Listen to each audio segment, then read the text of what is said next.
ಆಜಿ ಮಸಾಲ. ಎಂತ ಅಡಿಗೆಯ ರುಚಿಯಾಗೋ ರಹಸ್ಯವು 20 ರೂಪಾಯಿ. ಪರಪ್ಪನಗ್ರಹಾರ ಜೈಲಲ್ಲಿರುವಂತಹ ನಟ ದರ್ಶನ್ಗೆ ಶಾಕ್ ಮೇಲೆ ಶಾಕ್ ಎದುರಾಗ್ತಾ ಇದೆ.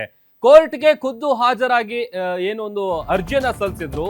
ಆ ಅರ್ಜಿಯ ವಿಚಾರಕ್ಕೆ ಸಂಬಂಧಪಟ್ಟಂತೆ ಅವಕಾಶ ಸಿಗುತ್ತೆ ಅನ್ನುವಂತ ನಿರೀಕ್ಷೆನ ದರ್ಶನ್ ಅವರು ಇಟ್ಕೊಂಡಿದ್ರು. ಬಟ್ ಆದ್ರೆ ಕೋರ್ಟಿಗೆ ಖುದ್ದು ಹಾಜರಿಗೆ ಅವಕಾಶ ಸಿಗ್ಲಿಲ್ಲ. ನಟ ದರ್ಶನ್ ಅವರ ಅರ್ಜಿಯನ್ನ ಸೆಷನ್ಸ್ ಕೋರ್ಟ್ ವಜಾ ಮಾಡಿದೆ ಅಂತೇಳಿ ಗೊತ್ತಾಗ್ತಾ ಇದೆ. ಸಾಕ್ಷಿ ವಿಚಾರಣೆಗೂ ಮುನ್ನ ದರ್ಶನ್ ರಿಂದ ಮಾಹಿತಿಯನ್ನ ಪಡಿಬೇಕು. ಹೇಳಿಕೆಯನ್ನ ಪಡೆಯೋದಕ್ಕೆ ದರ್ಶನ್ ಅವರು ಖುದ್ದು ಹಾಜರಿಗೆ ಅವರ ಪರ ವಕೀಲರು ಕೋರಿದ್ರು, ಒಂದು ಅರ್ಜಿ ಹಾಕಿದ್ರು. ವಾದ ಪ್ರತಿವಾದ ಆಲಿಸಿ ಅರ್ಜಿಯನ್ನ ಸೆಷನ್ಸ್ ಕೋರ್ಟ್ ವಜಾ ಮಾಡಿದೆ. ಇತ್ತ ಮಾಫಿ ಸಾಕ್ಷಿ ಪ್ರದೋಷ್ ಅರ್ಜಿ ವಿಚಾರಣೆ ನಾಳೆಗೆ ಮುಂದೂಡಿಕೆ ಆಗಿದೆ. ವೇಸಿ ಮೂಲಕ ಪ್ರದೋಷ್ ವಿಚಾರಣೆಯನ್ನ ನ್ಯಾಯಾಧೀಶರು ಮಾಡಿದ್ರು. ಈ ಕೇಸ್ನಲ್ಲಿ ನೀವೇನ್ ಅರ್ಜಿ ಹಾಕಿದ್ದೀರಾ ಅಂತ ಜಡ್ಜ್ ಪ್ರಶ್ನೆ ಮಾಡಿದ್ದಾರೆ. ಜಡ್ಜ್ ಪ್ರಶ್ನೆಗೆ ಕ್ಷಮಾದಾನ ಅರ್ಜಿ ಅಂತ ಉತ್ತರ ಕೊಟ್ಟಿದ್ದಾರೆ ಪ್ರದೋಷ್. ಅರ್ಜಿಯಲ್ಲಿ ಏನಿದೆ ಅಂತ ಗೊತ್ತಾ ಅಂತ ಕೂಡ ಪ್ರಶ್ನೆ ಮಾಡಿದ್ದಾರೆ. ಜಡ್ಜ್ ಅವರ ಪ್ರಶ್ನೆಗೆ ಗೊತ್ತು ಸ್ವಾಮಿ ಅಂತ ಉತ್ತರ ಕೊಟ್ಟಿದ್ದಾರೆ ಪ್ರದೋಷ್. ಅಲ್ಲಿಗೆ ನಾಳೆಗೆ ವಿಚಾರಣೆಯನ್ನ ಸೆಷನ್ಸ್ ಕೋರ್ಟ್ ಮುಂದೂಡಿದೆ. ಈಗ ಒಂದು ದರ್ಶನ್ ಅವರು ಖುದ್ದು ಕೋರ್ಟಿಗೆ ಹಾಜರಾಗಬೇಕು ಅನ್ನುವಂಥ ವಿಚಾರಕ್ಕೆ ಸಂಬಂಧಪಟ್ಟಂತ ಅರ್ಜಿಯನ್ನ ಏನ್ ಸಲ್ಲಿಸಿದ್ರು, ಆ ಅರ್ಜಿ ವಿಚಾರಣೆಯ ವಾದ ಪ್ರತಿವಾದ ಆಲಿಸಿದಂತಹ ಸೆಷನ್ಸ್ ಕೋರ್ಟ್ನ ನ್ಯಾಯಾಧೀಶರು ಆ ಅರ್ಜಿಯನ್ನ ವಜಾಗೊಳಿಸಿದ್ದಾರೆ. ಅಲ್ಲಿಗೆ ದರ್ಶನ್ ಅವರಿಗೆ ಇದೊಂದು ಮತ್ತೊಂದು ರೀತಿಯಾದಂತಹ ಶಾಕ್. ಯಾಕಂತಂದ್ರೆ ಒಂದ್ ಕಡೆ all of a sudden Pradosh ಮಾಫಿ ಸಾಕ್ಷಿಯಾಗೋದಕ್ಕೆ ಮುಂದಾಗಿರೋದು, ಒಂದೊಂದ್ ಕಡೆ ಈ ವಿಡಿಯೋ ಕಾನ್ಫರೆನ್ಸ್ ಮೂಲಕ ವಿಚಾರಣೆಗೆ ಹಾಜರಾಗೋದು ಬೇಡ, ಸಾಕಷ್ಟು ಅವರ ಹೇಳಿಕೆಗಳನ್ನ ಪಡಿಬೇಕಾಗಿರುವಂತ ಕಾರಣಕ್ಕಾಗಿ ಖುದ್ದು ಕೋರ್ಟ್ ಹಾಜರಿಗೆ ಅನುಮತಿಯನ್ನ ಕೊಡಬೇಕು ಅಂತ ಕೋರಿ ದರ್ಶನ್ ಪರ ವಕೀಲರು ಒಂದು ಅರ್ಜಿಯನ್ನ ಸಲ್ಲಿಸಿದ್ರು. ಆ ಅರ್ಜಿಯ ವಿಚಾರಣೆ ನಡೆದಂತ ಸಂದರ್ಭದಲ್ಲಿ ವಾದ ಪ್ರತಿವಾದವನ್ನ ಆಲಿಸಿದಂತಹ ನ್ಯಾಯಾಲಯ ಸೆಷನ್ಸ್ ನ ಕೋರ್ಟ್ ಆ ಒಂದು ಅರ್ಜಿಯನ್ನ ವಜಾಗೊಳಿಸಿದೆ. ಮತ್ತೊಂದ್ ಕಡೆ ಮಾಫಿ ಸಾಕ್ಷಿಯಾಗೋದಕ್ಕೆ ಮುಂದಾಗಿರುವಂತ ಪ್ರದೋಷ್ಗೂ ಕೂಡ ಸಾಕಷ್ಟು ಪ್ರಶ್ನೆಗಳನ್ನ ಕೇಳಿದ್ದಾರೆ. ವಿಸಿಐ ಮೂಲಕ ಅಟೆಂಡ್ ಮಾಡಿದಂತಹ ಪ್ರದೋಷ್, ನೀವು ಕೊಟ್ಟಿರುವಂತ ಅರ್ಜಿ ಅದ್ರ ಬಗ್ಗೆ ಗೊತ್ತಾ ಅಂತ ಕೇಳಿದ್ದಾರೆ. ಕ್ಷಮಾದಾನ ಅರ್ಜಿ ಅಂತ ಆತ ಉತ್ತರ ಕೊಟ್ಟಿದ್ದಾನೆ. ಜೊತೆಗೆ ಸಾಕಷ್ಟು ವಿಚಾರಗಳನ್ನು ಕೂಡ ಕೇಳಿದ್ದಾರೆ. ಆ ಅರ್ಜಿಯಲ್ಲಿ ಏನಿದೆ ಅನ್ನುವಂಥದ್ದು ನಿಮಗೆ ಗೊತ್ತಾ ಅಂತ. ಹೌದು ಗೊತ್ತು ಅಂತೇಳಿ ಉತ್ತರ ಕೊಟ್ಟಿದ್ದಾನೆ. ಅದಾದ ನಂತರದಲ್ಲಿ ಈಗ ಅದಕ್ಕೆ ಸಂಬಂಧಪಟ್ಟಂತ ಮಾಫಿ ಸಾಕ್ಷಿಯ ವಿಚಾರಕ್ಕೆ ಸಂಬಂಧಪಟ್ಟಂತ ವಿಚಾರಣೆಯನ್ನ ನಾಳೆಗೆ ಸೆಷನ್ಸ್ ಕೋರ್ಟ್ ಮುಂದೂಡಿದೆ ಅಂತೇಳಿ ಗೊತ್ತಾಗ್ತಾ ಇದೆ.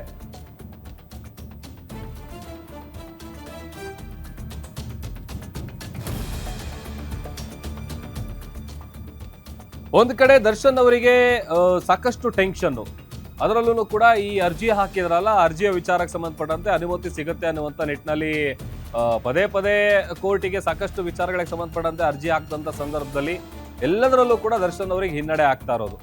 ಅದರಲ್ಲಿ ಮಾಫಿ ಸಾಕ್ಷಿಯ ವಿಚಾರಕ್ಕೆ ಸಂಬಂಧಪಟ್ಟಂತೆಯೂ ಕೂಡ ಮೇಲ್ಮನವಿಯನ್ನ ಸಲ್ಲಿಸಿದ್ರು. ಅಲ್ಲೂ ಕೂಡ ಯಾವುದೇ ಕಾರಣಕ್ಕೂ ಹಸ್ತಕ್ಷೇಪ ಮಾಡೋದಿಲ್ಲ. ಅದು ಒನ್ಸ್ ಆತ ಮಾಫಿ ಸಾಕ್ಷಿಯಾಗಿ ಕನ್ಸಿಡರ್ ಆದ ನಂತರದಲ್ಲಿ ಏನಾದರೂ ತಕರಾರಿದ್ರೆ ಅದು ಪ್ರೊಸೀಜರ್ಗಳಲ್ಲಿ ಮಾತ್ರ ಪ್ರಶ್ನೆ ಮಾಡೋದಕ್ಕೆ ಅವಕಾಶ ಇರುತ್ತೆ ಅಂತೇಳಿ ಅಲ್ಲೂ ಕೂಡ ಶಾಕ್ ಅನ್ನ ಕೊಡಲಾಗಿತ್ತು. ಅದಾದ ನಂತರದಲ್ಲಿ ಈಗ ಕೋರ್ಟಿಗೆ ಖುದ್ದು ಹಾಜರಾಗುವಂತ ವಿಚಾರಕ್ಕೆ ಸಂಬಂಧಪಟ್ಟಂತ ಅರ್ಜಿಯ ವಿಚಾರಣೆ ಕೂಡ ನಡೆದಿದೆ. ಅಲ್ಲಿ ವಾದ ಪ್ರತಿವಾದವನ್ನು ಆಲಿಸಿದಂತಹ ಸೆಷನ್ಸ್ ಕೋರ್ಟ್ನ ಜಡ್ಜ್ ಆ ಒಂದು ಅರ್ಜಿಯನ್ನ ವಜಾಗೊಳಿಸೋದ್ರ ಮೂಲಕ ದರ್ಶನ್ ಅವರಿಗೆ ಶಾಕ್ ಕೊಟ್ಟಿದ್ದಾರೆ. ಮತ್ತೊಂದು ಕಡೆ ಪ್ರದೋಷ್ ಅವರ ವಿಚಾರಕ್ಕೆ ಸಂಬಂಧಪಟ್ಟಂತೆ ಆತ ವಿಡಿಯೋ ಕಾನ್ಫರೆನ್ಸ್ ಮೂಲಕ ವಿಚಾರಣೆಯಲ್ಲಿ ಭಾಗಿಯಾಗಿದ್ರು. ಆ ಸಂದರ್ಭದಲ್ಲಿ ಜಡ್ಜ್ ಸಾಕಷ್ಟು ಪ್ರಶ್ನೆಗಳನ್ನು ಕೂಡ ಕೇಳಿದ್ದಾರೆ. ಅದೆಲ್ಲದಕ್ಕೂ ಪ್ರದೋಷ್ ಉತ್ತರ ಕೊಟ್ಟಿದ್ದಾರೆ.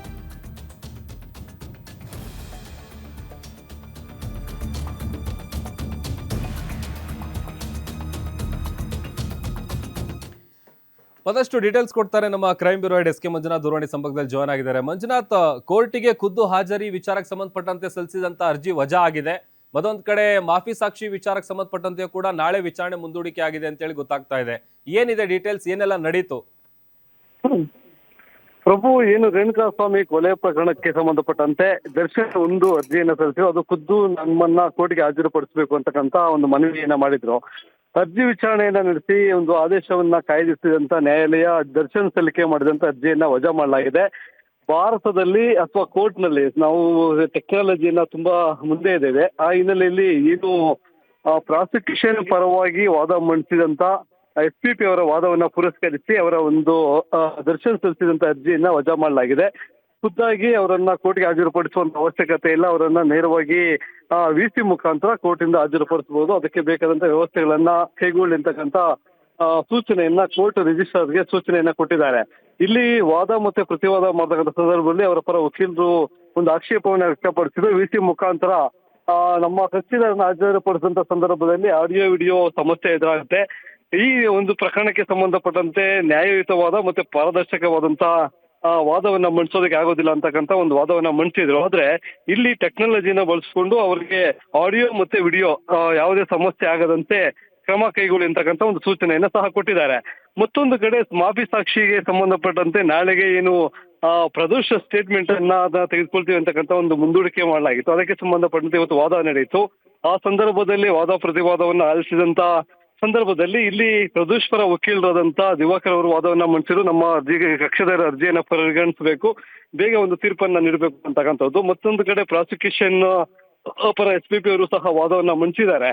ಇಲ್ಲಿ ಏನು ಅವರ ಒಂದು ವಾದ ಪ್ರತಿವಾದವನ್ನು ಕೇಳಿದಂತ ಜಡ್ಜ್ ಕೊನೆಗೆ ಪ್ರದೋಷ್ ಅವರನ್ನು ಪ್ರಶ್ನೆ ಮಾಡಿದ್ರು, ನೀವು ಯಾವುದು ಅರ್ಜಿಯನ್ನು ಸಲ್ಲಿಸಿದ ಅದರ ಬಗ್ಗೆ ಅರಿವಿದೆಯಾ, ಜೊತೆಗೆ ಕ್ಷಮಾದಾನ ಒಂದು ಅರ್ಜಿ ಏನು ಹಾಕಿದ್ರೆ ಅದರ ಬಗ್ಗೆ ಸಹ ಅರಿವಿದೆಯಾ ಅಂತಕ್ಕಂಥದ್ದು, ನಿಮ್ಮದೇ ಬರವಣಿಗೆ ಇವೆಲ್ಲದರ ಬಗ್ಗೆ ಅರಿವಿದೆ ಅಂದಾಗ ಅವರು ಸ್ವಾಮಿ ಅಂತ ಅವ್ರ ಉತ್ತರವನ್ನ ಸಹ ಕೊಟ್ಟಿದ್ದಾರೆ.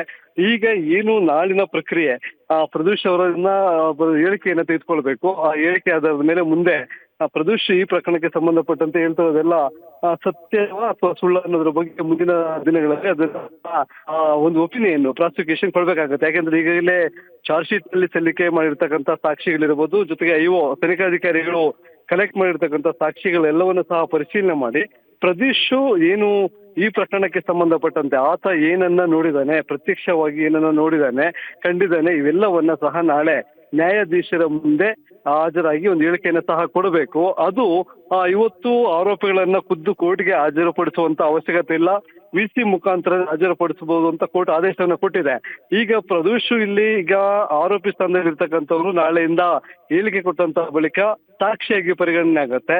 ಹಾಗಾಗಿ ಆತನನ್ನ ಖುದ್ದಾಗಿ ಕೋರ್ಟ್ಗೆ ಕರೆಸ್ಕೊಂಡ್ಬಂದು ಸಾಕ್ಷಿ ಹೇಳಿಕೆ ಪಡ್ಕೊಳ್ಬೇಕಾ ಅಥವಾ ವಿ.ಸಿ ಮುಖಾಂತರನೇ ಪಡೆದುಕೊಳ್ಬೇಕನ್ನೋದ್ರ ಬಗ್ಗೆ ಒಂದು ಸ್ವಲ್ಪ ಗೊಂದಲ ಇತ್ತು. ಅದಕ್ಕೆ ಸಂಬಂಧಪಟ್ಟಂತೆ ನ್ಯಾಯಾಧೀಶರು ಒಂದು ಆದೇಶವನ್ನ ಕೊಡ್ತೇವೆ ಅಂತಕ್ಕಂಥ ಹೇಳಿದ್ರು. ಈಗ ಮತ್ತೊಂದು ಸುತ್ತಿನ ಒಂದು ವಾದವನ್ನ ಮಂಡಿಸಿದಂತ SPP ಅವರು ಪ್ರದೋಷ್ ಅವರನ್ನ ಒಂದು ಹೇಳಿಕೆಯನ್ನು ಪಡೆಯೋದಕ್ಕೆ ವಿ.ಸಿ ಮುಖಾಂತರ ಹಾಜರುಪಡಿಸಿದ್ರೆ ಸಾಕು ಅಂತಕ್ಕಂಥ ಒಂದು ವಾದವನ್ನು ಮಂಡಿಸಿದೆ. ಹೀಗಾಗಿ ಬಹುತೇಕ ಪ್ರದೋಷ್ ನಾಳಿನ ವಿಚಾರಣೆ ಸಂದರ್ಭದಲ್ಲಿ ವಿ.ಸಿ ಮುಖಾಂತರನೇ ಪ್ರತ್ಯೇಕವಾಗಿ ಹಾಜರಾಗ್ತಾರೆ. ಆತ ಇಡೀ ಪ್ರಕರಣಕ್ಕೆ ಸಂಬಂಧಪಟ್ಟಂತೆ ನಾಳೆ ಸಾಕ್ಷಿ ನುಡಿಯುವಂತ ಎಲ್ಲಾ ಒಂದು ಸಾಧ್ಯತೆಗಳು ಇರ್ತಕ್ಕಂಥದ್ದು. ಅದಕ್ಕೆ ಸಂಬಂಧಪಟ್ಟಂತೆ ಈಗ ಹೈಕೋರ್ಟ್ ನಲ್ಲಿ ಯಾವುದೇ ಒಂದು ಅರ್ಜಿ ವಜಾದಂತ ಹಿನ್ನೆಲೆಯಲ್ಲಿ ದರ್ಶನ್ ಪರ ವಕೀಲರು ಯಾವುದೇ ರೀತಿಯಿಂದ ಆಕ್ಷೇಪವನ್ನ ಸಲ್ಲಿಸಿಲ್ಲ ಇವತ್ತು. ಹಾಗಾಗಿ ನಾಳೆ ರೇಣುಕಾಸ್ವಾಮಿ ಕೊಲೆ ಪ್ರಕರಣದಲ್ಲಿ ಏನು ನನ್ನನ್ನ ಮಾಫಿ ಸಾಕ್ಷಿಯನ್ನಾಗಿ ಮಾಡಬೇಕು ಅಂತಕ್ಕಂಥ ಅರ್ಜಿಯನ್ನ ಪ್ರದೋಷ್ ಸಲ್ಲಿಸಿದ್ರು, ಅದನ್ನ ನಾಳೆ ಅಂಗೀಕಾರ ಮಾಡಲಾಗುತ್ತೆ. ಪ್ರದೋಷ್ ಅವರ ಸ್ಟೇಟ್ಮೆಂಟ್ ಅನ್ನ ಸಹ ಪಡೆದುಕೊಳ್ಳಕ್ಕಾಗುತ್ತೆ. ಪ್ರಭು. ಓಕೆ, ಥ್ಯಾಂಕ್ ಯು ಮಂಜುನಾಥ್ ನಿಮ್ಮೆಲ್ಲ ಡೀಟೇಲ್ಸ್ಗಾಗಿ.